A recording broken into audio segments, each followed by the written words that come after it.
Good morning दोस्तों, my self is विकास योगी और आपका स्वागत है आपके अपने YouTube channel online nursing classes के Yogi nursing career point YouTube channel के अंदर। और गाइज वैसे तो इवनिंग का अपना फंडामेंटल का टाइम होता है, लेकिन इनकन्वीनियंस के लिए सॉरी, कल भी क्लास नहीं हो पाई, आज मॉर्निंग की क्लास भी नहीं हो पाई क्योंकि मैं थोड़ा बिजी था, कुछ काम कर रहा था, अर्जेंट काम था, इसलिए कल भी क्लास नहीं हो पाई और आज मॉर्निंग की क्लास भी नहीं हो पाई। और आई थिंक इवनिंग की क्लास भी छोटी होगी बिकॉज अभी मेरा काम पेंडिंग में ही है। लेकिन अब क्या करूं, अब आपके प्यार के यानी कि आप इतने प्यार से क्लास के लिए कहते हो तो मुझसे रहा नहीं जाता फिर, है ना, क्योंकि बहुत से बच्चों के कॉल और मैसेज आ रहे थे कि सर क्लास करो, कैसे भी करके क्लास करो। कल भी क्लास नहीं हुई, आज मॉर्निंग की क्लास भी नहीं हुई, कल भी बहुत सारे इवनिंग तक मैसेज आए थे, आज मॉर्निंग तक तो बहुत सारे कॉल भी आए थे। आप इतना प्यार कर रहे हो, बहुत अच्छा, आपको आपका इतने प्यार देख करके बहुत अच्छा लगता है। तो माय डियर क्लास मैं करूँगा, लेकिन थोड़ी छोटी क्लास करेंगे आज, क्योंकि मेरे को अभी कोई मेरे पास कोई टेस्ट सीरीज का काम आया, वो पेंडिंग में पड़ा है बेटा, इसलिए थोड़ा सा वो करके और फिर अपन कल से अपने क्लास रूटीन में आ जाएंगे। मॉर्निंग इवनिंग वही एक घंटे की क्लास चलेंगे बस। आज मैं फिनिश कर दूंगा, आज नाइट तक, लेट नाइट तक, जैसे 2 बजे मेरे को आज मैं मेरा काम फिनिश कर दूंगा। कल से आपको रेगुलर क्लासेस मिलने लग जाएंगे ना। और देखो बच्चों, मैं आपको एक बात बड़ी ज़रूरी यानी कि बड़ी इंपॉर्टेंट बात कहना चाहूँगा। अभी जो मुहिम छिड़ी हुई है 80/20 के रेशियो के अंगेंस्ट रहेंगी, फीमेल एंड मेल का जो 80/20 का रेशियो है, इसके अंगेंस्ट जो अपनी मुहिम छिड़ी हुई है नर्सेज की, माय डियर ध्यान रखना, इस मुहिम को यूं ही कायम रखना है। जो अपना 28 यानी कि 28 मई का जो टाइम डिसाइड किया गया है 10 से लेकर के 11 बजे तक, तो सभी बच्चे 28 मई को 10 से 11 बजे के बीच में क्या करेंगे, ट्वीट करेंगे। सभी का टाइमिंग फिक्स रहेगा, 10 से 11 के बीच में ट्वीट करेंगे। सभी बच्चे सेम हैशटैग काम में लेंगे। और देखो आज 26 है, कल इवनिंग के अंदर 6 बजे मैं एक आपको वीडियो रिलीज़ करूँगा अपने यूट्यूब चैनल के ऊपर। वो देखना, क्या देखना उसमें कि कैसे आपको ट्वीट करना है, क्या लिखना है, हैशटैग कहाँ लगाना है, किसको भेजना है, क्या क्या आपको सेंड करना है, क्या क्या आपको उसको राइट डाउन करना है और क्या ट्वीट करना है। क्योंकि बहुत से बच्चे व्हाट्सएप फेसबुक के कॉन्टैक्ट में तो रहते हैं, लेकिन कुछ बच्चे ट्विटर के कॉन्टैक्ट में नहीं रहते, इसलिए कुछ बच्चों को नहीं पता।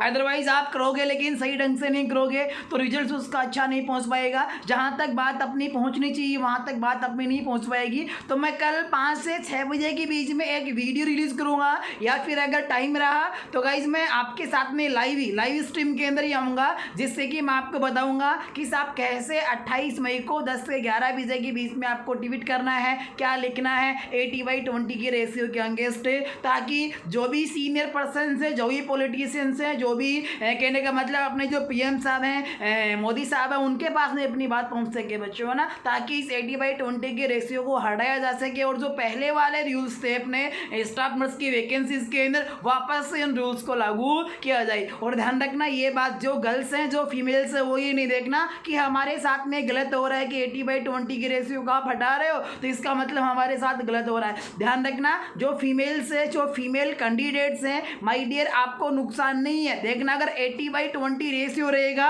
तो देखना मन मर्जी चलेगी, इंस्टीट्यूट्स की मन मर्जी चलेगी, एब्यूज होगा। ध्यान रखना, कहने का मतलब अभी अगर आपको प्रॉब्लम होती है तो आप अपने साथियों को साथ लेकर के अंगेंस्ट यानी कि उसका विरोध तो कर सकते हो ना, बाद में फिर विरोध भी नहीं कर पाओगे, यानी कि बड़ी प्रॉब्लम्स खड़ी हो जाएंगी। और ध्यान रखना, अभी जो डेली एम्स है वो वैकेंसी प्लान कर रहा है और ये सारी वैकेंसी कॉन्टैक्ट बेस के ऊपर प्लान कर रहा है और वो वहां पर भी 80/20 का ही रेशियो लागू कर रहा है। तो एक तो कॉन्टैक्ट बेस की वैकेंसी रहेगी, फिर 80/20 का वही रेशियो रहेगा। इस प्रकार से जो मेल नर्सेज हैं, जो मेल कैंडिडेट्स हैं, उनका तो भविष्य ही खराब हो जाएगा, उनका तो फ्यूचर ही खराब हो जाएगा माय डियर। इसलिए कल मैं वीडियो रिलीज करूंगा कैसे क्या करना है। इससे पहले सब बच्चों को एक बार तो अपने मोबाइल के अंदर गूगल प्ले स्टोर के ऊपर जाकर के ट्विटर ऐप डाउनलोड कर लेना है। और डाउनलोड करने के बाद में 28 मई को आप क्या करना है, कैसे करना है, वो कल मैं आपको बताऊंगा शाम को 5 से 6 बजे के बीच में। या तो अपन लाइव स्ट्रीमिंग करेंगे, और अगर लाइव स्ट्रीमिंग का टाइम नहीं रहा तो मैं आपके चैनल के ऊपर नोटिफिकेशन सेंड कर दूंगा माय डियर, है ना। चलो अभी अपन अपनी क्लास स्टार्ट करते हैं। तो माय डियर इवनिंग का टाइम तो फंडामेंटल का होता है, लेकिन जो ओबीजी का जो एम साइकिल के अंदर जो अपनी टर्म चल रही थी, प्यूबर्टी थी, वो थोड़ा सा प्यूबर्टी रह गया था, वो प्यूबर्टी आज अपन कंप्लीट कर लेते हैं अभी, ताकि ये कम से कम एक ये टॉपिक तो रह जाए। फिर कल से मॉर्निंग इवनिंग का वही रेगुलर शेड्यूल, मॉर्निंग के अंदर अपनी ओबीजी क्लास रहेगी, इवनिंग के अंदर F1 की क्लास रहेगी, वही बीटी चलेगा। बीटी के अंदर अपन पढ़ेंगे नेक्स्ट थर्ड स्टेप है कलेक्शन ऑफ द आर्टिकल्स से, ब्लड ट्रांसफ्यूजन कैसे करते हैं, फिर कॉम्प्लिकेशंस भी मैं आपको पढ़ाऊंगा कि ब्लड ट्रांसफ्यूजन के क्या क्या कॉम्प्लिकेशन, क्या अर्ली कॉम्प्लिकेशन है, क्या लेट सभी चीज़ें मैं आपको पढ़ाऊंगा, आप ध्यान रखना। लेकिन अभी अपन ओबीसी का क्लास कंडक्ट कर रहे हैं, जो अपना प्यूबर्टी का पार्ट रह गया था वो अपन डिस्कस कर रहे हैं। और माय डियर सबसे, और देखिए जो नए बच्चे हैं, जो नए बच्चे आए हैं चैनल के ऊपर, वो चैनल के जहाँ पर ये लेक्चर देख रहे हैं वहाँ सब्सक्राइब लिखा आ रहा है, सब्सक्राइबर के पास में एक बेल आइकन आ रहा है, उस बेल आइकन को प्रेस करके ऑल पे क्लिक कर दो, ताकि हर एक लाइव स्ट्रीम की, हर एक लाइव क्लास के नोटिफिकेशन आप तक पहुँच जाए, या फिर और भी कोई इन्फॉर्मेशन उसका नोटिफिकेशन आपको मिल जाए। और अब आपको मेरे को बार बार शेयर करने की बात नहीं कहनी चाहिए बच्चों, है ना। अगर देखो, अगर आपको लंबी क्लास लेनी है, रेगुलर क्लास लेनी है, अच्छे कंटेंट्स आपको लेने हैं, टाइम पास नहीं करना, अच्छे से पढ़ना है, कंपटीशन के अकॉर्डिंग पढ़ना है, आपको क्वेरी साथ साथ में सोल्व करनी है, तो आपको लेक्चर को शेयर करते रहना है माय डियर। क्योंकि देखो इससे मेरे को मोटिवेशन मिलता है। अगर बच्चे अगर अपने साथ में ज़्यादा जुड़ते हैं, एक दूसरे को 50 बच्चे पढ़ रहे हो और 100 बच्चे पढ़ रहे हो, तो कहने का मतलब पढ़ाने का जो जोश होता है, जो मेरा जो मोटिवेशनल फैक्टर होता है, वो अच्छा यहाँ पे काम करता है। और मैं आपके लिए रेगुलर और लंबी क्लासें भी लेके आऊँगा, क्विज भी लेके आऊँगा, डाउट सेशन भी अपन कंडक्ट करने वाले। बहुत से बच्चों की मेरे पास डाउट आ गए, मैंने डाउट सेशन प्लान भी कर लिया है, उसके डेट और टाइम में जल्दी आपको अनाउंस कर दूंगा ना। तो let's we are going to discuss और remaining topic puberty M cycle का जो टॉपिक है वो अपन डिस्कस करने जा रहे हैं। और माय डियर आज अपन जो डिस्कस करेंगे वो डिस्कस करेंगे बड़ा इंपॉर्टेंट है माय डियर, ध्यान रखना। हर एक एग्जाम के अंदर ये क्वेश्चन आया हुआ है, क्या चेंजेस इन यूटेरो सर्वाइकल रेशियो।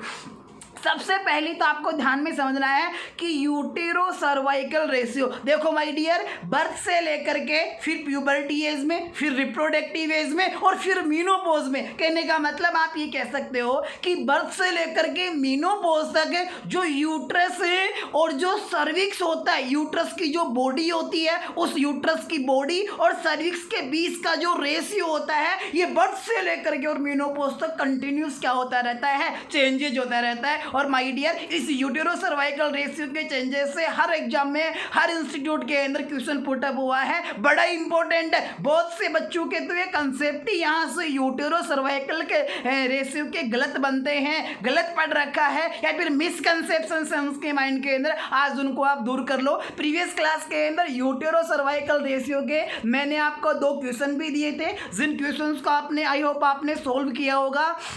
जैसे कि यहाँ पे क्वेश्चन पहला है, which of the following utero cervical ratio seen at the onset of puberty, कि प्यूबर्टी के ऑनसेट के ऊपर यूट्रस और सर्विक्स का रेशियो क्या होता है। ये रेशियो ध्यान रखना किसके अकॉर्डिंग है, अकॉर्डिंग टू लेंथ, कि यूट्रस की लेंथ और जो सर्विक्स की लेंथ बनती है, इसका रेशियो कितना होता है। जस्ट मैं आपको एक एग्जाम्पल दूँ कि भाई प्यूबर्टी एज के ऊपर, माना कि एक एग्जाम्पल दे रहा हूँ मैं, माना कि यूट्रस की जो लेंथ है वो 4 सेंटीमीटर है और जो सर्विक्स की लेंथ है वो 2 सेंटीमीटर है, तो इसका रेशियो क्या बन जाएगा, 2 एकम 2 और 2 दवा 4। तो कहने का मतलब लेंथ का रेशियो क्या बन गया, 2:1 बन गया। तो अपने वो क्वेश्चन यहाँ पे क्या पूछा है, at the onset of puberty, यानी कि प्यूबर्टी के ऑनसेट के ऊपर जो यूटेरो सर्वाइकल रेशियो होता है ये कितना होता है। तो माय डियर सबसे पहले तो मैं अगर इसका करेक्ट आंसर देना चाहूँ तो ऑप्शन सी 1:2 क्या इसका करेक्ट आंसर है। अभी मैं आपको समझाऊंगा, एक बार आप एक आंसर ध्यान में रखिएगा कि प्यूबर्टी के ऊपर यूटेरो सर्वाइकल रेशियो कितना होता है, 1:2 होता है। और जो सेकंड क्वेश्चन था चाइल्ड बियरिंग एज में, यानी कि रिप्रोडक्टिव एज में, यानी कि 15 से लेकर के 45 साल के बीच में यूट्रस और सर्विक्स का रेशियो कितना होता है, यूटेरो सर्वाइकल रेशियो कितना होता है, लेंथ का रेशियो कितना होता है। तो my dear option A is correct answer, 2:1 is the uterocervical ratio in child bearing or reproductive age of a female. ये दोनों क्वेश्चंस का आंसर है। वैसे इनके आंसर में आपको कोई दिक्कत नहीं आएगी, बिकॉज अभी ये कंसेप्ट मैं आपका बहुत अच्छे से क्लियर करने वाला हूँ। तो यहाँ पे देखिए मैंने यहाँ पर आपके लिए यहाँ पे 4 पैरामीटर्स आपसे बनाए हैं। अपन पढ़ रहे हैं यूटेरो सर्वाइकल रेशियो की हिसाब बर्थ के ऊपर, प्यूबर्टी के ऊपर, रिप्रोडक्टिव एज में, रिप्रोडक्टिव एज को आप चाइल्ड बियरिंग एज भी कह सकते हो। सो इस रिप्रोडक्टिव एज में और मीनोपोज में जब परमानेंटली एमसाइकिल एब्सेंट हो जाती है, सीजेस हो जाती है, यानी कि मीनोपॉज के अंदर इन चारों एज ग्रुप के अंदर यूट्रस और सर्विक्स का जो लेंथ का जो रेशियो है वो रेशियो कितना होता है। तो देखिए सबसे पहले मैं यहाँ पे आपको बताना चाहूँगा कि एट बर्थ का मतलब है जब एक फीमेल न्यूबॉर्न यानी कि जब फीमेल फीटस का बर्थ होता है तो eight the time of birth यानी कि बर्थ के टाइम पर उसके यूट्रस और जो सर्विक्स है, इस यूट्रस और सर्विक्स का जो रेशियो है वो कितना होता है 1:1। My dear focus on this point है। मैं क्या कह रहा हूँ कि at the time of birth के टाइम पर जो यूट्रस और जो सर्विक्स है इसका रेशियो कितना होता है 1:1। 1:1 का मतलब अपन रेशियो किसका देख रहे हैं, यूट्रस और सर्विक्स की लेंथ का रेशियो देख रहे हैं। कहने का मतलब बर्थ के टाइम पर एक फीमेल न्यूबॉर्न का जो यूट्रस और जो सर्विक्स होता है ना, इसकी लेंथ क्या होती है, बराबर होती है। जैसे कि देखो यहाँ पे एक फिक्स पैरामीटर तो नहीं है, लेकिन मैं आपको एक एग्जांपल दे देता हूँ। जैसे कि भाई यहाँ पर 8 बर्थ के ऊपर है इस फीमेल न्यूबॉर्न के यूट्रस की, यहाँ पे यूट्रस का मतलब है बॉडी कैविटी। क्या मतलब है, सॉरी बॉडी कैविटी नहीं, body of the uterus. Body of the uterus का मतलब जिसमें फंडस 1.5 सेंटीमीटर का फंडस एडल्ट के अंदर और 3.5 सेंटीमीटर की बॉडी कैविटी शामिल होती है, उस बॉडी कैविटी की बात करते हैं किसमें, यूट्रस में। तो माना एक फीमेल न्यूबॉर्न के अंदर जो बॉडी है यूट्रस की, जिसे अपन कॉर्पस भी कहते हैं, माना इसकी लेंथ कितनी है 1.5 सेंटीमीटर, तो इसके सर्विक्स की लेंथ भी कितनी होती है 1.5 सेंटीमीटर। अगर दोनों का रेशियो निकालेंगे तो 1.5:1, यानी कि रेशियो क्या बन जाएगा 1:1 बन जाएगा। कहने का मतलब आप ये कह सकते हो कि at the time of birth एक फीमेल न्यूबॉर्न के यूट्रस की जो बॉडी है, जिसे अपन कॉर्पस भी कहते हैं, जो मैंने प्रीवियस क्लास के अंदर रिप्रोडक्टिव सिस्टम के अंदर पढ़ाया था कि यूट्रस को अपन 3 पार्ट में डिवाइड करते हैं। पहला पार्ट बॉडी है जिसे कॉर्पस भी कहते हैं, दूसरा पार्ट इस्मस होता है, तीसरा पार्ट सर्विक्स होता है। एडल्ट एज के अंदर, रिप्रोडक्टिव एज के अंदर कॉर्पस के जो लेंथ होती है वो 5 सेंटीमीटर होती है, जिसमें फंडस और बॉडी कैविटी शामिल होती है। 1.5 सेंटीमीटर का फंडस और 3.5 सेंटीमीटर की बॉडी कैविटी। फिर सेकंड पार्ट आता है यूट्रस का सबसे स्मॉलेस्ट, जिसे अपन इस्मस कहते हैं, इस्मस की लेंथ 0.5 सेंटीमीटर होती है। फिर लास्ट पार्ट आता है यूट्रस का, जिसे अपन सर्विक्स कहते हैं, सर्विक्स की लेंथ 2.5 सेंटीमीटर होती है। ये जो क्राइटेरिया है ये एडल्ट एज के हैं, ये रिप्रोडक्टिव एज के हैं, लेकिन अभी अपन किसकी बात कर रहे हैं, eight the time of birth. ध्यान रखना, बर्थ के टाइम पर यूट्रस की बॉडी यानी कि कॉर्पिस और सर्विक्स दोनों की लेंथ क्या होती है, बराबर होती है। जैसे मैं यहाँ पे दूसरा एक एग्जांपल और दूं यहाँ पे, क्या कि भाई देखो अगर बर्थ के टाइम पर अगर यहाँ से ये तो यूट्रस की बॉडी हो गई है अगर बर्थ के टाइम पर यूट्रस की बॉडी है उसकी भी लेंथ 2 सेंटीमीटर है, तो सर्विक्स की भी लेंथ कितनी होगी 2 सेंटीमीटर होगी। अगर इस लेंथ का अगर अपन रेशियो निकालते हैं तो 2 एकम 2 और 2 एकम 2, कहने का मतलब रेशियो क्या बन गया 1:1 बन गया। तो माय डियर आपको ध्यान में रखना है, क्या ध्यान में रखना है कि यूट्रस और सर्विक्स, यूट्रस की बॉडी और सर्विक्स की इक्वल लेंथ कितनी एज पे देखने को मिलती है, ध्यान रखना at the time of birth. इसलिए at the time of birth utero cervical ratio भी क्या होता है माय डियर 1:1। क्लियर इतनी बात। अब इसके बाद में अपन बात करते हैं मेनार्की की। मेनार्की का मतलब प्यूबर्टी, यानी कि जब एक फीमेल के अंदर प्यूबर्टी का ऑनसेट होता है,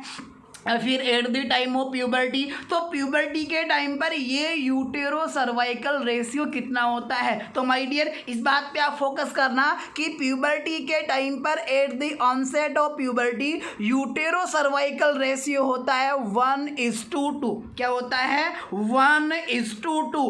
1:2 का मतलब माना अगर मेनार्की यानी कि प्यूबर्टी के ऑनसेट पे यूट्रस की जो बॉडी है उसकी लेंथ 1 सेंटीमीटर है तो सर्विक्स की लेंथ कितनी होगी, 2 सेंटीमीटर होगी। यानी कि प्यूबर्टी एज के ऊपर यूट्रस की बॉडी यानी कि कॉर्पस की लेंथ कम होती है और सर्विक्स की लेंथ क्या होती है, यूट्रस की बॉडी के जस्ट डबल होती है। इसलिए ध्यान रखना मेनार्की में या फिर प्यूबर्टी के ऊपर जो यूटेरो सर्वाइकल रेशियो होता है वो कितना होता है, 1:2 होता है।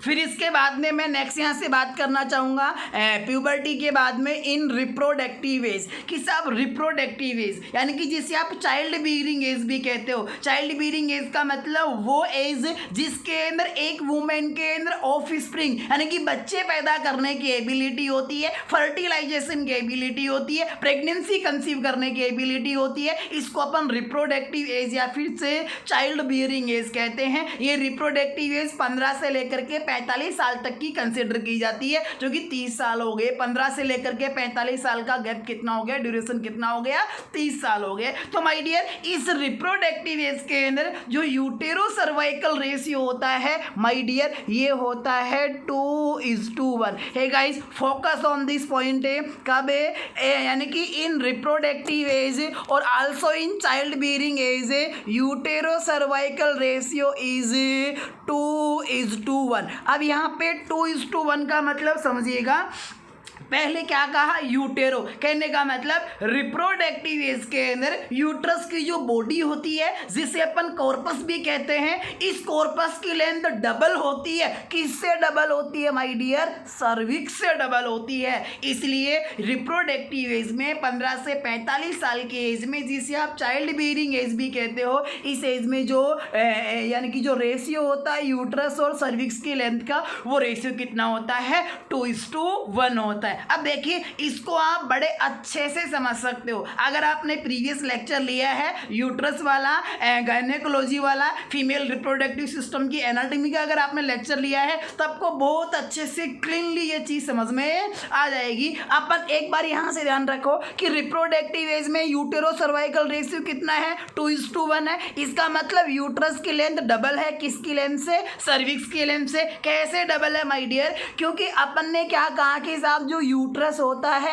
इसको अपन 3 पार्ट में डिवाइड करके पढ़ते हैं। कौन कौन से में, जो पहला पार्ट होता है यूट्रस का इसे अपन क्या कहते हैं, बॉडी ऑफ यूट्रस। और ध्यान रखना इस बॉडी ऑफ यूट्रस को अपन क्या कहते हैं, कॉर्पस भी कहते हैं। और मैंने बताया था प्रीवियस लेक्चर में कि इस कॉर्पस की जो लेंथ होती है वो लेंथ कितनी होती है, 5 सेंटीमीटर होती है। यानी कि कॉर्पस की लेंथ कितनी होती है, 5 सेंटीमीटर होती है। और इस कॉर्पस में या फिर बॉडी ऑफ यूट्रस में कौन कौन शामिल है, फंडस शामिल है जिसकी लेंथ 1.5 सेंटीमीटर होती है। और यूट्रस की बॉडी कैविटी शामिल है जिसकी लेंथ 3.5 सेंटीमीटर होती है, 3.5 सेंटीमीटर होती है। तो देखिए 1.5 सेंटीमीटर का फंडस हो गया और 3.5 सेंटीमीटर की यूट्रस की बॉडी कैविटी होगी। दोनों को जोड़ेंगे तो कितना होगा, 5 सेंटीमीटर। यानी कि यूट्रस के फंडस और बॉडी कैविटी को मिलाकर के यूट्रस का एक पार्ट बनाया गया है जिसे अपन क्या कहते हैं, बॉडी ऑफ यूट्रस या फिर कॉर्पस के नाम से जानते हैं। और माय डियर इन दोनों की लेंथ कितनी होती है, यानी कि बॉडी ऑफ यूट्रस या फिर कॉर्पस की लेंथ कितनी होती है,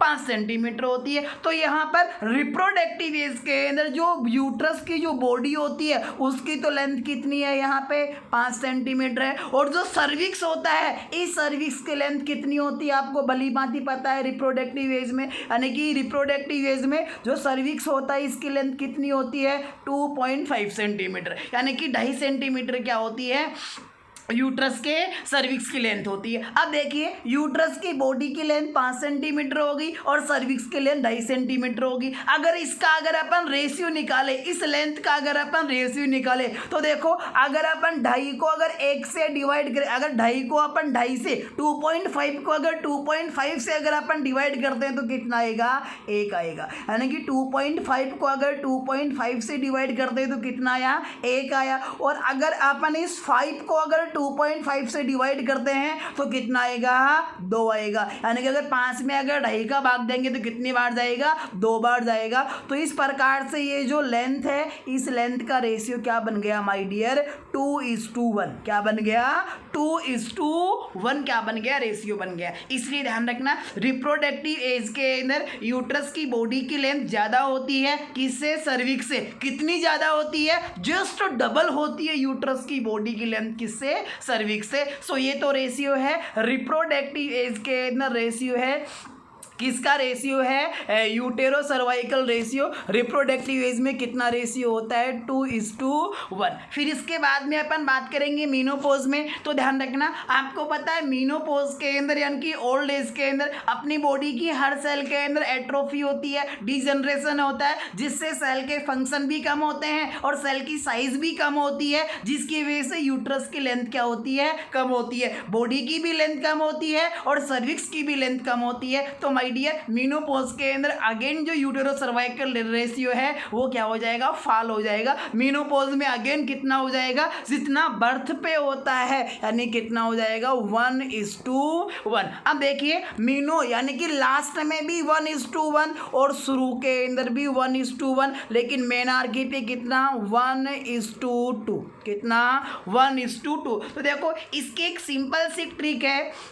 क्या ट्रिक है भाई, देखो यहाँ पर ये जो इवेंट्स है ये एक सीक्वेंस है। पहले बर्थ होगा, फिर बर्थ के बाद में प्यूबर्टी आती है, प्यूबर्टी के बाद में रिप्रोडक्टिव एज आती है और रिप्रोडक्टिव एज के बाद में क्या आती है, मीनोपोज आती है। तो ये 4 चीज़ें जो आपकी सीक्वेंस हो गई। फिर देखो रेशियो को सीक्वेंस में कैसे ध्यान रखोगे, सबसे पहले 0 लेवल से। भाई मैथ के अंदर अपने टेबल के अंदर यानी कि सबसे पहले क्या आता है, 1 आता है, 1 आता है। तो पहला रेशियो यानी कि बर्थ पे रेशियो 1:1। फिर इसके बाद में 1 के बाद में क्या आता है, 2 आता है। फिर रेशियो क्या हो जाएगा, 1:2 हो जाएगा। फिर जो रिप्रोडक्टिव एज है उसमें जस्ट उल्टा कर दो। उल्टा कैसे, यहाँ पे 1:2 है तो रिप्रोडक्टिव एज में क्या कर दो, 2:1 है, 2:1 कर दो। खैर वैसे रिप्रोडक्टिव एज में आपको इतना करने की आवश्यकता भी नहीं है, क्योंकि आपको पता है कि रिप्रोडक्टिव एज के अंदर यूट्रस की बॉडी की लेंथ 5 सेंटीमीटर होती है, सर्विक्स की लेंथ 2.5 सेंटीमीटर होती है। तो इसका रेशियो आप निकालो कितना, 2:1। फिर जो मीनोपोज होती है, मीनोपोज के अंदर रेशियो कितना होता है, जितना बर्थ पे होता है, यानी कि बर्थ पे भी 1:1 और मीनोपोज के अंदर भी 1:1। देखो एक अच्छी ट्रिक बन जाती है कि बर्थ पे भी रेशियो, यूटेरो सर्वाइकल रेशियो 1:1 और मीनोपोज के अंदर भी 1:1। और रिप्रोडक्टिव एज में तो आपको पता रखने की आवश्यकता नहीं है, बिकॉज आप कैलकुलेट कर सकते हो यूट्रस की लेंथ कितनी है, 5 सेंटीमीटर बॉडी की, सर्विक्स की लेंथ कितनी है, 2.5 सेंटीमीटर। रेशियो निकालेंगे तो 2.5 एकम 2.5 और 2.5 2 5। कहने का मतलब 2:1 क्या आ गया, रेशियो आ गया। कहने का मतलब रिप्रोडक्टिव एज में रेशियो क्या हो गया, 2:1 हो गया। अब बच्चा कौन सा, मेनार्की। भैया मेनार्की में क्या होता है, उल्टा होता है। मेनार्की में क्या होता है, 1:2 होता है, यानी कि प्यूबर्टी में कितना होता है, 1:2 होता है। तो माय डियर एक तो आपको ये बात यहाँ से ध्यान में रखनी है, लेकिन ध्यान रखना एक बार डेली एम्स के अंदर क्वेश्चन आया था, जो प्रीवियसली 18 के अंदर जो 551 पोस्ट वाली जो एग्जाम हुई थी उसके अंदर एक क्वेश्चन आया था यूटेरो सर्वाइकल रेशियो का, और उसने पूछा था प्यूबर्टी एज के ऊपर। क्या, प्यूबर्टी एज में यूटेरो सर्वाइकल रेशियो कितना होता है, एग्जाम में ये पूछा गया था। लेकिन सॉरी प्यूबर्टी एज के ऊपर रेशियो पूछा था, लेकिन उसने थोड़ा सा ट्विस्ट कर दिया, ट्विस्टिंग डाल दी क्वेश्चन के अंदर। क्या ट्विस्टिंग डाल दी, अपन तो पढ़ रहे हैं यूटेरो सर्वाइकल रेशियो और उसने उल्टा पूछ लिया। उल्टा का मतलब कि प्यूबर्टी एज पे सर्वाइको यूटेराइन रेशियो कितना होता है। तो माय डियर आप देखो यहाँ पे यूट्रस की जगह इसने सर्विक्स रख दिया, सर्विक्स की जगह क्या रख दिया, यूट्रस रख दिया। तो ऐसी कंडीशन में ये रेशियो 1:1 नहीं रहेगा, ये भी क्या हो जाएगा, उल्टा हो जाएगा। क्योंकि अब आपको क्या पूछा है, सर्वाइको यूटेराइन रेशियो। अगर ऐसे पूछता है तो क्या हो जाएगा, ये उल्टा हो जाएगा। ये कितना हो जाएगा, फिर 2:1 हो जाएगा। कैसे हो जाएगा, क्योंकि भाई जो प्यूबर्टी एज होती है, प्यूबर्टी एज के ऊपर यूट्रस की बॉडी से सर्विक्स की लेंथ क्या होती है, डबल होती है, 2 गुनी होती है। तो पहले यहाँ पे सर्विक्स रख दिया तो यहाँ पे कितना आएगा, 2 आएगा। फिर इसके बाद में यूट्रस की बॉडी है तो फिर क्या आएगा, 1 आएगा, यानी कि 2:1। और अगर आपसे पूछे कि साहब रिप्रोडक्टिव एज के अंदर सर्वाइको यूटेराइन रेशियो कितना होता है, ध्यान रखना रिप्रोडक्टिव एज में सर्वाइको यूटेराइन रेशियो कितना होता है, tell me fast. In reproductive age the cervico uterine ratio is, reproductive age में सर्वाइको यूटेराइन रेशियो कितना होता है, give your reply, quick fast, do fast, give your reply. देखता हूँ देखिए आपको समझ में आ रहा है कि नहीं आ रहा, जल्दी करो, रिप्लाई करो। वेरी गुड, वेल, बहुत अच्छा। Very good. तो यहाँ पे क्या पूछ लिया, देखो सर्वाइको यूटेराइन रेशियो, आपने पढ़ा यूटेरो सर्वाइकल रेशियो जो कितना होता है 2:1 होता है, लेकिन इसने उल्टा पूछ लिया, क्या पूछ लिया, सर्वाइको यूटेराइन रेशियो। भाई हमें बताने में क्या दिक्कत आ रही है, सर्विक्स का मान कितना है 1, यूट्रस का कितना है 2, तो ये लो भाई रिप्रोडक्टिव एज पे सर्वाइको यूटेराइन रेशियो कितना हो गया, 1:2 हो गया। Clear my dear. तो देखिए इस प्रकार से यहाँ से रेशियो इक्वेशन आपको अक्सर यहाँ से पुटअप होते हैं।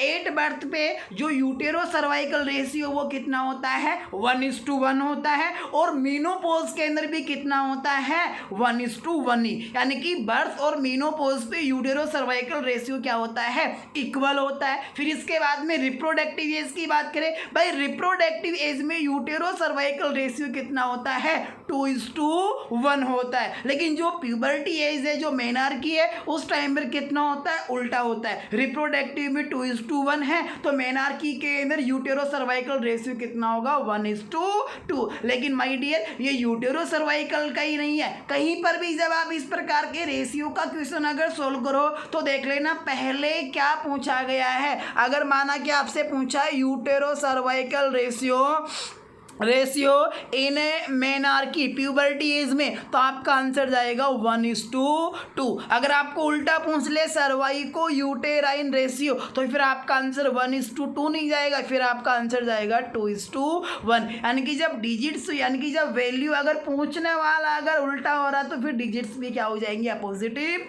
हो जाएंगे। Clear my dear. तो माय डियर ये किसकी बात थी, यूटेरो सर्वाइकल रेशियो की बात थी। Clear, I hope you understand this thing. Then इसके बाद में देखिए इसके बाद में अपन बात करेंगे यूटेरो सर्वाइकल रेशियो के बाद में टाइप्स ऑफ प्यूबर्टी कि साहब जो प्यूबर्टी है ये प्यूबर्टी कितने प्रकार की होती है। तो देखिए गाइज मैं थोड़ी लंबी क्लास नहीं कर पाऊंगा, मेरे पास थोड़ा काम रहेगा आज है ना, थोड़ी आज थोड़ा आपको और प्रॉब्लम से फेस करना पड़ेगा क्लास के रिगार्डिंग। कल से आपको कोई प्रॉब्लम नहीं होगी। मॉर्निंग इवनिंग में जो टाइमिंग था उस टाइम पे रेगुलर टाइम की आपको क्लास देखने को मिलेगी। ड्यूरेशन भी अपन अच्छा रखेंगे, हर क्लास का ड्यूरेशन 1 घंटे से कम नहीं होगा ना, लेकिन आज थोड़ी सी टाइमिंग की प्रॉब्लम है इसलिए मैं थोड़ी लंबी क्लास नहीं कर पाऊंगा। लेकिन देखिए मैं आपको समझा देता हूँ एक बार, फिर मैं एज ए नोट्स जो आपको दिखाता हूँ वो मैं कल बता दूंगा, और है ना एक बार थोड़ा सा समझ लो। देखो प्रीकोशियस प्यूबर्टी अपन क्या पढ़ रहे हैं, टाइप्स ऑफ प्यूबर्टी कि साहब प्यूबर्टी कितने प्रकार की होती है।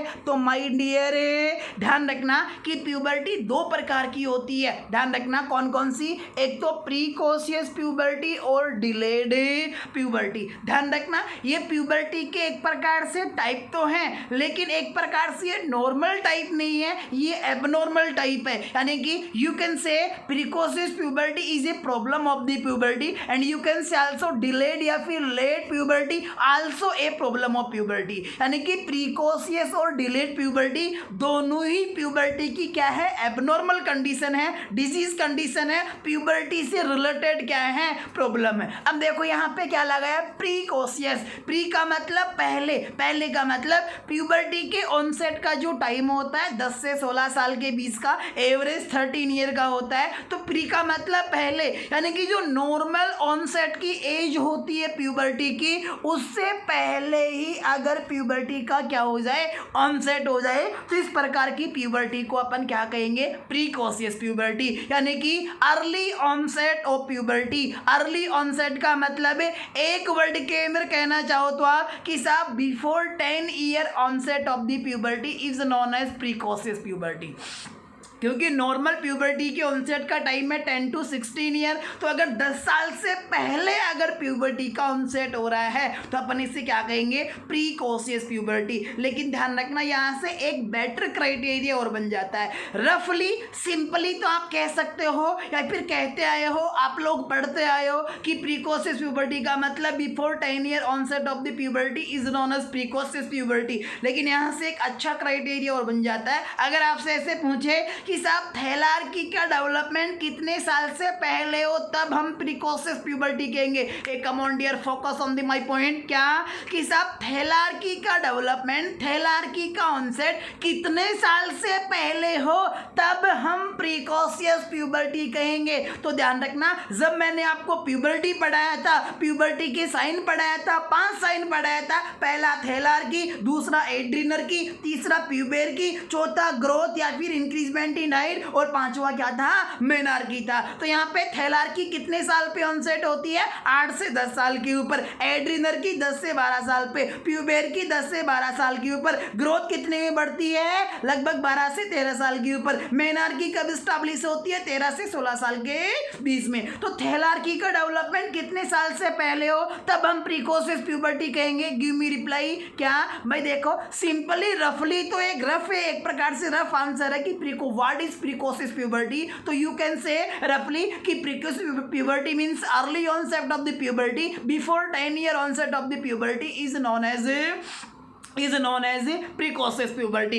लेकिन यहाँ से एक अच्छा क्राइटेरिया, एक अच्छा क्वेश्चन बन जाता है। क्या बन जाता है कि साहब प्रिकोसिस प्यूबर्टी कब कहें, यानी कि थैलार्की का डेवलपमेंट कितने साल से पहले हो तब हम प्रिकोसिस प्यूबर्टी कहेंगे। गिव योर रिप्लाई, गिव जल्दी करो, गिव योर रिप्लाई फास्ट करो, आज टाइम वैसे ही नहीं है। चलो अपन क्वेरी एक बार स्टॉप कर लेते हैं, फिर कभी देखेंगे। मैं बता रहा हूँ आपको, ध्यान रखना। थैलार्की के ऑनसेट का टाइम होता है 8 से 10 साल। कितना होता है, थैलार्की 8 से 10 साल पे नॉर्मल हर एक फीमेल में क्या होती है, थैलार्की शुरू होती है, ब्रेस्ट का डेवलपमेंट शुरू होता है। तो कहने का मतलब अगर 8 साल से पहले अगर थैलार्की डेवलप हो रही है और अगर 13 साल से पहले अगर मेनार्की क्या हो रही है, एस्टैब्लिश हो रही है, तो अपन इसे क्या कहेंगे, प्रिकोसिस प्यूबर्टी। यानी कि जो एग्जैक्ट और जो करेक्ट डेफिनेशन बनती है प्रिकोसिस प्यूबर्टी की, जो करेक्ट मीनिंग बनता है प्रिकोसिस प्यूबर्टी का, वो क्या होता है, onset of the thelarche before 8 year and onset of menarche before 10 year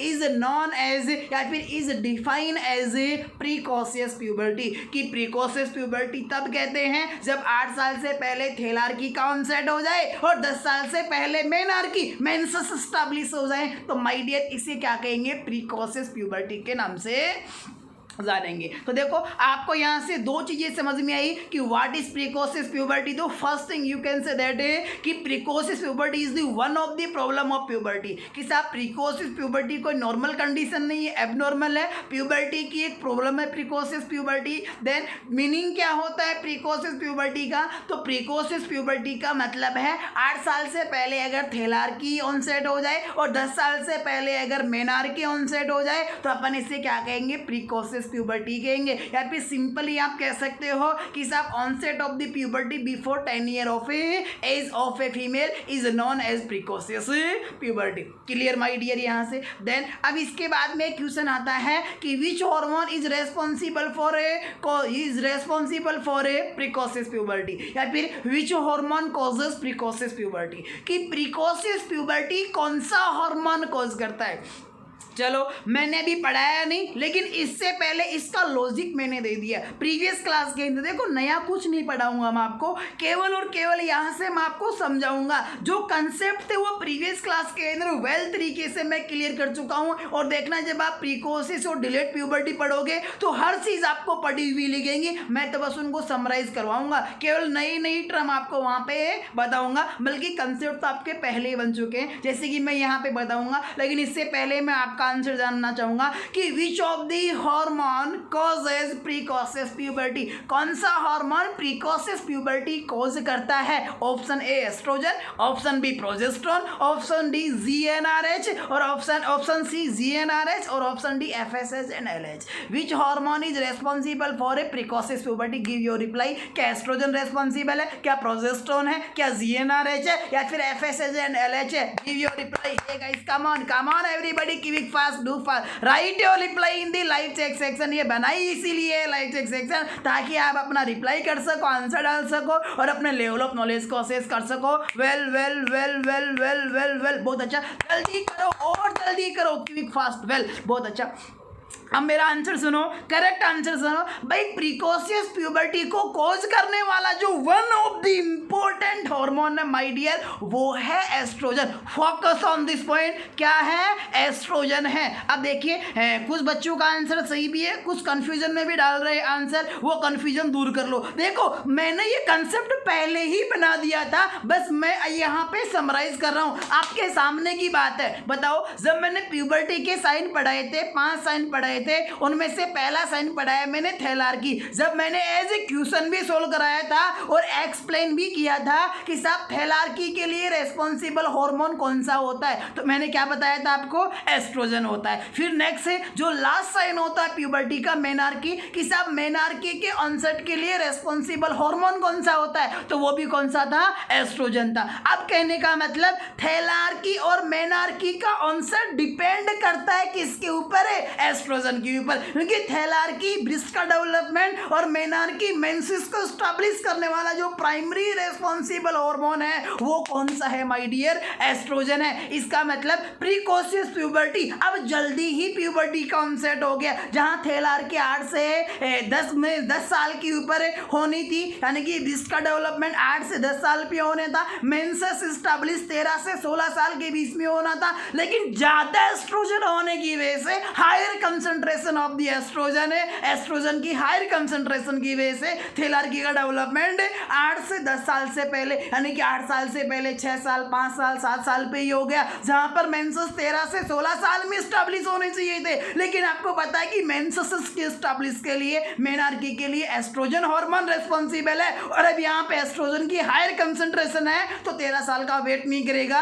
अब 13 साल का मतलब 10 साल से पहले ही मेंसेस आना शुरू हो जाएंगे। तो my dear, which of the important hormone which causes या फिर responsible for precocious puberty is estrogen. ध्यान रखना, ये आंसर बड़ा इंपॉर्टेंट है। Clear my dear? देखो देन इसके साथ साथ में नेक्स्ट अगर मैं आपको यहाँ पे बताना चाहूँ कि साहब कोज की बात कर रहे हैं, पहला कोज तो क्या है, यहाँ पे हार्मोन की बात करें तो कौन सा हार्मोन रेस्पॉन्सिबल है प्रीकोशियस प्यूबर्टी के लिए? एस्ट्रोजन हार्मोन रेस्पॉन्सिबल है। हार्मोन की बात कर रहे हो तो फिर एस्ट्रोजन के बाद में दूसरा हार्मोन आता है एंड्रोजन्स, कि साहब androgens also responsible for precocious puberty, कि प्रीकोशियस प्यूबर्टी के लिए कौन भी रेस्पॉन्सिबल है? एंड्रोजन्स भी, क्योंकि एंड्रोजन्स भी आपकी प्यूबर्टी के कई साइंस के डेवलपमेंट के लिए रेस्पॉन्सिबल है, जैसे कि एड्रीनर्की है, किसकी वजह से होता है? एंड्रोजन की वजह से होता है। प्यूबर्की है, कौन करवाता है? प्यूबर्की एंड्रोजन करवाता है। वोकल कॉर्ड वॉइस में चेंजेस कौन करवाता है? एंड्रोजन करवाता है। सीबम प्रोडक्शन को बढ़ाता है, कौन बढ़ाता है? एंड्रोजन बढ़ाता है। तो कहने का मतलब एंड्रोजन भी रेस्पॉन्सिबल होता है प्रीकोशियस प्यूबर्टी के लिए, लेकिन जो मुख्य कारण होता है, मेन जो हार्मोन होता है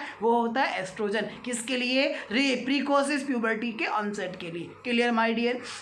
इसके अलावा यानी कि पहला कोज और मोस्ट कॉमन कोज तो हो गया higher concentration of the estrogen is responsible for a precocious puberty, और second one you can say also कि higher androgen level also responsible for onset of the precocious puberty. Clear? इसके अलावा next कोज मैं यहाँ से कहना चाहूँ या फिर ये कहना चाहूँ कि अगर एस्ट्रोजन का लेवल बढ़ा है तो क्यों बढ़ा है? एंड्रोजन का लेवल बढ़ा है तो माय डियर क्यों बढ़ा है? तो देखो एस्ट्रोजन का लेवल कब बढ़ता है? जब आपकी पिट्यूटरी ग्लैंड में कोई इन्फेक्शन हो जाए, पिट्यूटरी ग्लैंड में कोई ट्यूमर हो जाए, पिट्यूटरी ग्लैंड में कोई लीजन्स बन जाए, या फिर आपके हाइपोथैलेमस में कोई ट्यूमर हो जाए, हाइपोथैलेमस का इन्फेक्शन हो जाए, हाइपोथैलेमस में कोई लीजन्स हो जाए, तो ऐसी कंडीशन में हाइपोथैलेमस ज़्यादा जीएनआरएस देगा, पिट्यूटरी ज़्यादा स्टिमुलेट होगी, ज़्यादा एफएसएस देगी, ज़्यादा प्राइमरी फॉलिकल स्टिमुलेट होंगे, ज़्यादा क्या आएगा? एस्ट्रोजन आएगा, जल्दी प्यूबर्टी का ऑनसेट हो जाएगा, थैलार्की जल्दी डेवलप स्टार्ट हो जाएगी, मेनार्की 10 साल से पहले स्टैब्लिश हो जाएगी, यानी कि प्रीकोशियस प्यूबर्टी कोज हो जाएगी। देन इसके अलावा नेक्स्ट जो कोज मैं यहाँ पे बताना चाहूँगा वो है adrenal hyperplasia. Adrenal hyperplasia, hyperplasia का मतलब increase number of the cells, कि साहब जो एड्रिनल ग्लैंड होती है और एड्रिनल ग्लैंड का जो कोर्टेक्स पार्ट होता है उसकी सेल्स में हाइपरप्लेजिया हो जाता है, उसकी सेल्स क्या हो जाती हैं? साइज में बढ़ने लग जाती हैं, या फिर सिंपली आप कह सकते हो एड्रिनल ट्यूमर। क्या कह सकते हो? Adrenal tumour. माय डियर ध्यान रखना, there are 2 kinds of the tumour according to secretion. एक तो सीक्रेशनल ट्यूमर होती है और एक सप्रेसिव ट्यूमर होती है। सीक्रेशनल का मतलब इस प्रकार की ट्यूमर, भाई ट्यूमर कब बनती है? जब किसी किसी ऑर्गन की सेल्स की संख्या बढ़ती है, बहुत रैपिडली संख्या बढ़ती है, अनकंट्रोल ग्रोथ होती है, तो बहुत सारी सेल्स का कलेक्शन हो जाता है। अब जब सेल्स ज़्यादा बनेंगी तो उनके सीक्रेशन भी ज़्यादा होंगे, तो जो ट्यूमर सीक्रेशन ज़्यादा करती है, इस प्रकार के ट्यूमर को अपन कहते हैं सीक्रेशनल ट्यूमर। और एक होती है सप्रेसिव ट्यूमर, कि जिसके अंदर किसी ऑर्गन की सेल्स की संख्या तो बढ़ती है, यहाँ के वहाँ पे ट्यूमर तो बनता है, लेकिन उनके सीक्रेशन से बहुत ही कम हो जाते हैं, फिर बंद हो जाते हैं, उसे कहते हैं सप्रेसिव ट्यूमर। तो अगर एड्रिनल ग्लैंड के अंदर ट्यूमर बनता है, सीक्रेशनल ट्यूमर बनता है, तो ऐसी कंडीशन में एड्रिनल ग्लैंड के हार्मोन्स का सीक्रेशन भी ज़्यादा होगा, यानी कि एंड्रोजन भी ज़्यादा सीक्रेट होंगे। और अपन ने कहा कि भाई प्राइमरी तो कोज है वो प्रीकोसिस प्यूबर्टी का एस्ट्रोजन है, लेकिन इसके अलावा एंड्रोजन भी कोज है, higher concentration of the androgen भी है। तो एंड्रोजन की हायर कंसंट्रेशन कब होती है? जब एड्रिनल ग्लैंड के अंदर क्या हो जाए, कोई ट्यूमर हो जाए। देन इसके अलावा मैं यहाँ से कहूँ सीधा कि ओवेरियन ट्यूमर, कि अगर ओवेरी के अंदर ट्यूमर हो जाए तो ऐसे केस के अंदर भी एस्ट्रोजन लेवल क्या होगा, हाई होगा। या फिर दूसरा मैं यहाँ पे और कोज कहूँ कि भाई देखो वैसे क्या नीड नहीं होती है, लेकिन गलती से बाय मिस्टेकन किसी मिसकंसेप्शन की वजह से, किसी रॉन्ग सजेशन की वजह से अगर कोई फीमेल 10 ईयर से पहले अगर एस्ट्रोजन ओरल पिल्स अगर लेने लग जाती है, तो ऐसी कंडीशन में उसके सीरम में एस्ट्रोजन का लेवल क्या होगा, हाई होगा। और जब एस्ट्रोजन का लेवल हाई होगा तो high level of the estrogen causes precocious puberty, यही तो कोज है। कहने का मतलब अगर कोई फीमेल 10 साल से पहले अगर एस्ट्रोजन ओरल पिल्स अगर लेना स्टार्ट कर देती है, तो ऐसी कंडीशन के अंदर भी क्या हो जाता है, प्रीकोसिस प्यूबर्टी कॉन्सेप्ट हो जाता है। अगर एस्ट्रोजन ओरल पिल्स लेगी तो उसके ब्लड के अंदर एस्ट्रोजन का लेवल बढ़ेगा, और अपन ने क्या कि बढ़ा हुआ एस्ट्रोजन लेवल, तो प्रीकोसिस प्यूबर्टी का क्या है, मैंने कोज है। तो माय डियर देयर आज 3, 4, 5 मेन कोजेस बता रहा हूँ मैं आपको। पहला higher concentration of the estrogen and androgen, की एस्ट्रोजन और एंड्रोजन की हायर कंसंट्रेशन क्या है, प्यूबर्टी का पहला कोज है। यहाँ पर भी जो मेन हार्मोन रेस्पॉन्सिबल है प्यूबर्टी के लिए वो कौन सा है, एस्ट्रोजन है। देन इसके अलावा ओवेरियन ट्यूमर होता है तब प्रीकोसिस प्यूबर्टी होती है। एड्रिनल हाइपरप्लेजिया या फिर एड्रिनल ट्यूमर बन जाए तब प्रीकोसिस प्यूबर्टी होती है, क्योंकि ओवेरियन ट्यूमर और एड्रिनल हाइपरप्लेजिया दोनों ही केस में अगर ओवेरियन ट्यूमर हो रहा है तो ओवेरी के हार्मोन बढ़ेंगे, यानी कि एस्ट्रोजन का लेवल बढ़ेगा, और अगर एड्रिनल ट्यूमर हो रहा है तो एंड्रोजन का लेवल बढ़ेगा। इसके अलावा अगर आपके हाइपोथैलेमस या पिट्यूटरी ग्लैंड में कोई इन्फेक्शन हो जाता है, कोई ट्यूमर हो जाता है, या फिर हाइपोथैलेमस या पिट्यूटरी दोनों में से किसी के अंदर भी अगर कोई लीजन्स बन जाते हैं, तो ऐसे केस के अंदर भी दोनों की सीक्रेशनल एक्टिविटी बढ़ जाती है, यानी कि दोनों ज़्यादा हार्मोन सीक्रेट करते हैं। और अगर हाइपोथैलेमस या पिट्यूटरी दोनों में से कोई भी अगर ज़्यादा हार्मोन सीक्रेट करता है, तो ऐसी कंडीशन के अंदर जो एटलीस्ट है वो लास्ट में जाकर एस्ट्रोजन का लेवल क्या होना है, हाई होना है। क्लियर। देन इसके अलावा अगर कोई फीमेल अगर एस्ट्रोजन ओरल पिल्स अगर ले रही है तो भी क्या देखने को मिलती है, प्रीकोसिस प्यूबर्टी थी। तो my dear these are all are the causes of precocious puberty. लेकिन आपको ध्यान रखना है जो इंपॉर्टेंट, जो एग्जाम के लिए इंपॉर्टेंट है वो कौन सा है, एस्ट्रोजन हार्मोन मेनली रेस्पॉन्सिबल होता है प्रीकोसिस प्यूबर्टी के लिए। ये तो क्या थे, कोजेज थे। कोजेज के अलावा डायग्नोसिस भी यहाँ से बनते हैं कि कैसे अपन डायग्नोस करेंगे एग्जैक्टली कि साहब इस वुमेन के अंदर प्रीकोसिस प्यूबर्टी है या फिर नहीं है। अभी आप कह दोगे कि सर यहाँ डायग्नोस करने की आवश्यकता है, वुमेन से पूछ लेंगे भाई तेरी कितनी उम्र है। अगर फीमेल के साथ मेरी तो 8 साल ही उम्र है, और अगर 8 साल पे मेंसेस आना लग गए तो इसका मतलब हम तो डायग्नोस करने, कुछ इन्वेस्टिगेशन करवाने की कोई आवश्यकता नहीं, सीधा ही कह दिया प्रीकोसिस प्यूबर्टी है। लेकिन इसके कॉजेज को अपने को असेस करना है। इसके अलावा अपन एक्सरे करवाते हैं, यूएसजी, एमआरआई, सीटी स्कैन करवानी पड़ती है, हार्मोनल प्रोफाइल करवानी पड़ती है। ये हम आपको कल बताऊंगा कैसे कैसे क्या क्या डायग्नोसिस बनाते हैं। इसके अलावा ट्रीटमेंट की बात करते हैं, कौन कौन सी मेडिसिन काम में लेते हैं प्रीकोसिस प्यूबर्टी को ट्रीट करने के लिए, या फिर सर्जिकल मैनेजमेंट क्या क्या हो सकता है प्रीकोसिस प्यूबर्टी का। तो माय डियर ये अपन कल की क्लास के अंदर डिस्कस करेंगे। आज के लिए इतना ही, क्योंकि मेरे पास थोड़ा समय का थोड़ा सा लोचा है। कल से आपकी क्लास रेगुलर कर दूंगा मैं, मॉर्निंग इवनिंग दोनों टाइम 1-1 घंटे की। मॉर्निंग में वही ओबीजी और इवनिंग के अंदर वही F1 की क्लास। आज के लिए इतना ही है। Thanks a lot my dear. Good night to everyone. Good night all of you.